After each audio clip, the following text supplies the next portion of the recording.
Welcome back to the Retirement Income Show. I'm your host, Wes Wood. Today we've talked a lot about marshmallows. However, the fact is Social Security is much more than just a little treat or marshmallow that people can look forward to.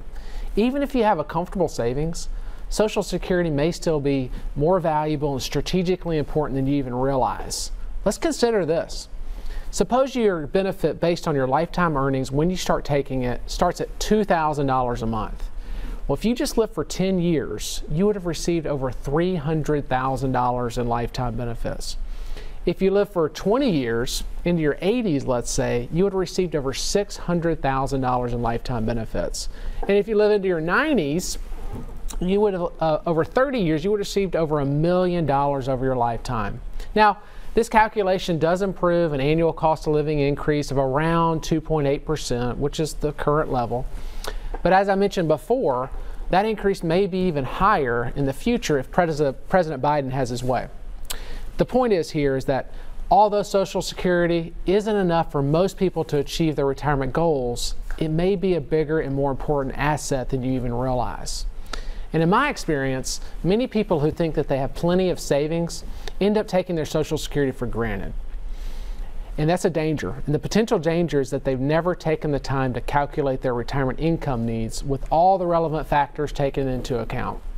We need to consider factors like required minimum distributions, their specific retirement goals, their life expectancy, inflation, and one that's forgotten about a lot is healthcare inflation, which is rising at a much steeper and faster rate than the general cost of living. And if you're one of those folks, you may be greatly underestimating your retirement income needs and therefore overestimating the ability of your savings to meet those needs. That's why it's just as important for you to strategically maximize your Social Security benefits as if you were someone that may have less savings, and to coordinate them with the right investment allocation. And in my experience, that means an allocation that's geared towards income.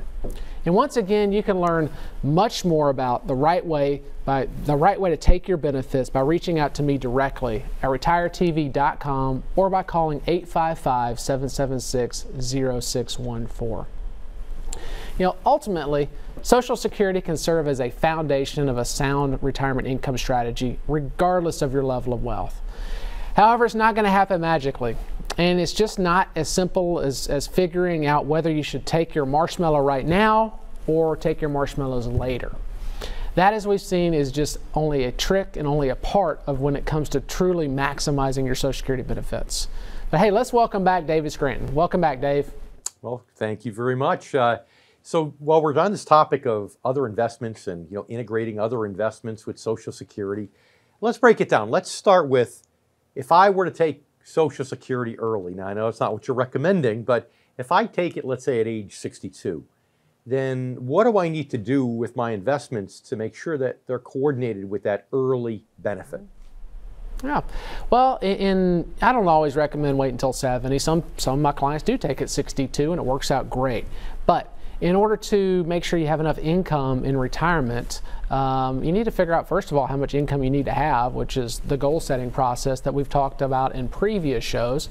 But what you'll find is that probably Social Security isn't enough, especially if you're taking it at 62 to do the things that you want to do in retirement. So there's going to be a shortfall, or what we call a gap in income, a gap in your monthly income or your yearly income. So in order to fill that gap and to make sure that it's taken care of, is the asset allocation with the investments need to be coordinated with that income need, therefore generating enough in the form of interest and dividends to fill that gap so you can take your Social Security at 62, have interest and dividends coming in to give you the income that you want and or need while you're retired. Okay, so now unfortunately I'm going to have to ask you another self-serving question on your airtime here. For me, if I take it in 10, let's say I want to retire in 10 years at age 65. Yep. But because you recommend that I wait till age 70 to take Social Security, now how does the way in which I have to coordinate my investments with my Social Security, how's that different when I'm taking Social Security late, as you recommended? Well, even though that may be a personal question, that's one that that's one that I field a lot.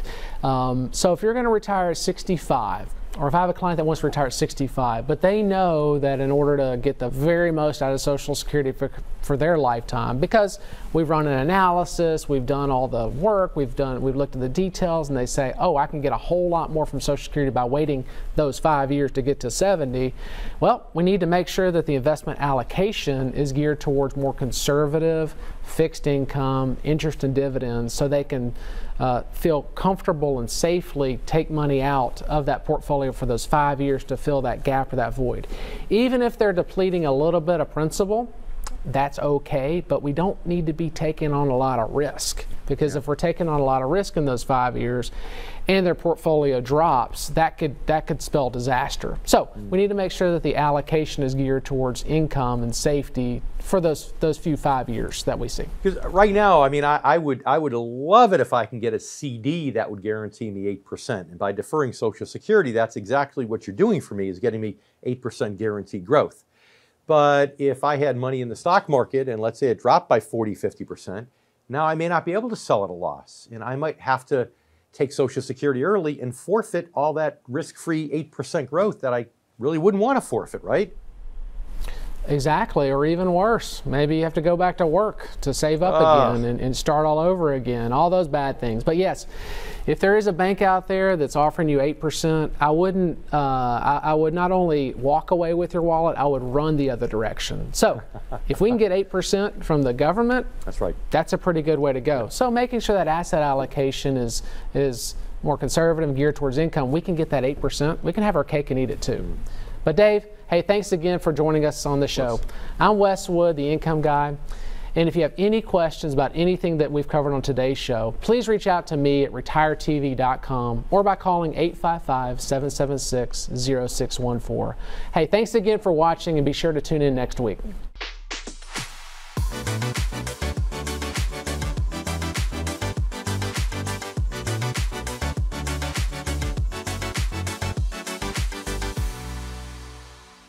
A fiduciary is someone legally obligated to act in your best interest. Doctors, lawyers, and some financial advisors are fiduciaries, but not all. When you work with Wes Wood and his team at Wood Financial Group, you are working with fiduciaries. They help clients create customized investment portfolios based off their retirement goals. If you're ready to work with a fiduciary, visit retiretv.com and schedule a free, no-obligation conversation with Wes or a Wood Financial Group advisor.